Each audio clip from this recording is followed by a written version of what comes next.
نبی علیه الصلاۃ والسلام فرمایي هغه ډیر محبوب د پتاس کې او ما ته هغه کس ده چې اخلاق یې غوره وي، یعنی اخلاق یې ښه اخلاق وي. نبی کریم صلی الله علیه وسلم فرمایي د هر چا سره ښه اخلاق کول دا نیکي ده. ای زما عزتمند ورونو، د شایست کموالی اخلاق پر کولی سي، اما د اخلاقو کموالی شایست نسی پر کولی. د رسول الله صلی الله علیه وسلم په ښه صفتونو کې یو صفت اخلاق حسنه و، داسې اخلاق چې د بدو بدله به یې خپل مقابل ته په ښو ورکولو نه په بدو سره.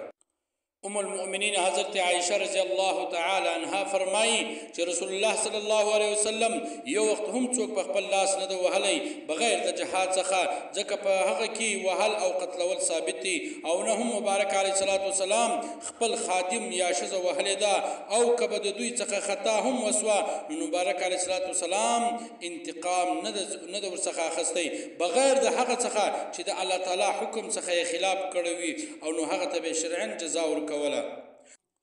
عن عائشة رضي الله تعالى عنها قالت سمعت رسول الله صلى الله عليه وسلم يقول إن المؤمنون ليدركوا بحسن خلقه درجة قائم الليل والصائم النهار. حضرت عائشة رضي الله تعالى عنها فرمائی ما د رسول الله صلى الله عليه وسلم څخه واوریدل چې مؤمن په ښه اخلاقو سره درجه د هغه شخص په لاس کې راوستلی سي کوم چې د شپې تر سهاره په عبادت کې تیره کړي او ورځ په روژه سره تیروي. نو زما وروره، ای زما عزتمند ورونو، ښه اخلاق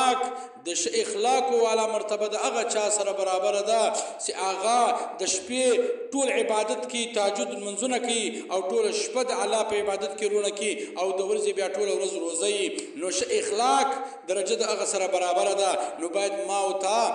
ښه اخلاق وکړو او د بدي بدله په بدي ور نه کړو، بلکې د بدي بدله په ښو سره ورکړو، نو ستا هغه سخت دشمن به هم ستا ملګری ستا دوست ګرځېدلی وي.